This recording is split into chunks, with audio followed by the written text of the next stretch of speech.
Océane Charret-Godard. Merci Madame la Présidente. Alors effectivement, peut-être un mot concernant l'emploi, puisque je crois que dans cette salle, et on l'a vu au long depuis hier, on entend beaucoup parler d'emploi, les inquiétudes liées à l'emploi.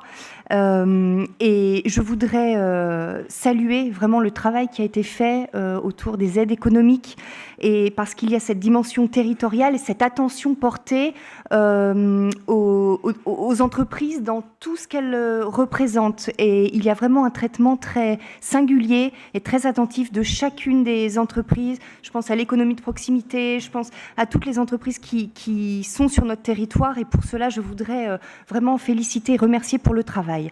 Alors c'est vrai qu'on parle emploi, on parle formation, on parle aide économique, et on voit bien que l'emploi est intimement lié à l'économie.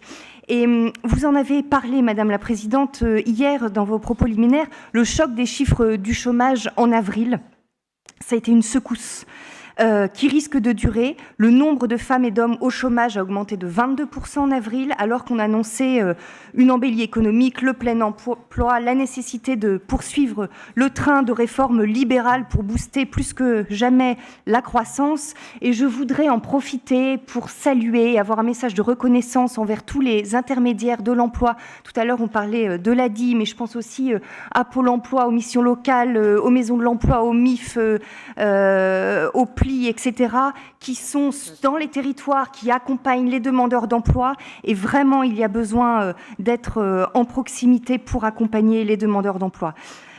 Derrière la brutalité des chiffres, la réalité d'un chômage qu'on ne parvient pas à juguler, qui revient sans prévenir, à fréquence régulière, et qui, derrière l'habilité des chiffres officiels, éloigne durablement de l'emploi de plus en plus de femmes et d'hommes. Je rappelle, 50% des demandeurs d'emploi ont plus de 12 mois de chômage, un quart d'entre eux a plus de 24 mois de chômage.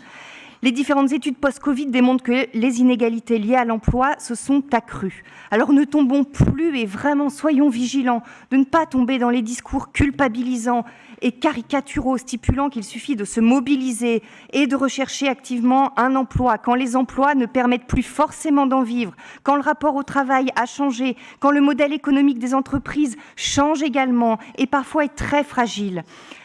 Avant la crise, la réalité était déjà là, vous le savez.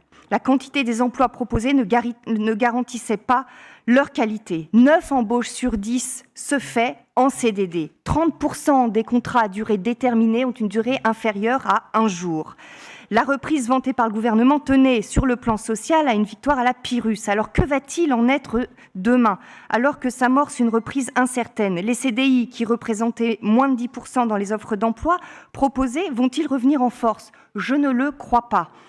Alors nous pouvons collectivement nous féliciter des aides économiques à l'embauche, des aides pour les entreprises, de la mise en place du chômage partiel, vous en avez parlé Madame la Présidente, et un plan de formation robuste que la région porte, un plan de formation solide.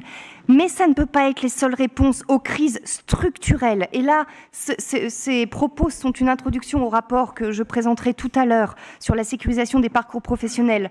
Je voudrais en appeler, parce que le sujet est trop important, je voudrais en appeler à l'État, je voudrais en appeler aux collectivités, aux partenaires sociaux, à l'ensemble des acteurs économiques pour que nous engagions un pacte social souple pour les entreprises, sécurisante pour les personnes, un pacte social qui tienne compte des réalités du marché du travail. 3 points. Soutenir des formes d'emploi différentes. Je pense Jean-Claude parlait des GEC. Je pense également au groupement d'employeurs. Je pense à Territoire zéro chômeur de longue durée. Deuxièmement, et en lien avec ces nouvelles formes d'emploi, osons inventer un nouveau contrat de travail pour permettre aux personnes éloignées de l'emploi de rebondir sur un marché du travail tendu. Parce que la réalité, c'est que les personnes fragiles s'épuisent dans les recherches d'emploi. C'est épuisant. Une recherche d'emploi permanente. Et cela produit épuisement, colère, résignation. Alors adaptons les modalités d'accès à l'emploi et de sécurisation des parcours, tout en arrêtant de blâmer les entreprises qui ne sont pas de mauvais employeurs par principe. Déconnectons l'accès aux droits du niveau d'activité en créant un CDD de 12 mois permettant de surfer sur les contrats courts et en intégrant des périodes d'accompagnement, de coaching et de formation. Et 3e point, conduisons la transition écologique. Il y a un gisement d'emploi, Frédéric Collin en parlait tout à l'heure, un gisement d'emplois sans précédent. Je crois que cela mérite en tout cas que nous y attachions beaucoup d'importance et accompagnons la transformation des emplois qui s'accélèrent sous les effets du confinement sans pénaliser les moins qualifiés. Parce qu'une politique publique, économique, emploi, moderne est une politique efficace, humaine et pragmatique pour que chacun y trouve sa place. Merci beaucoup.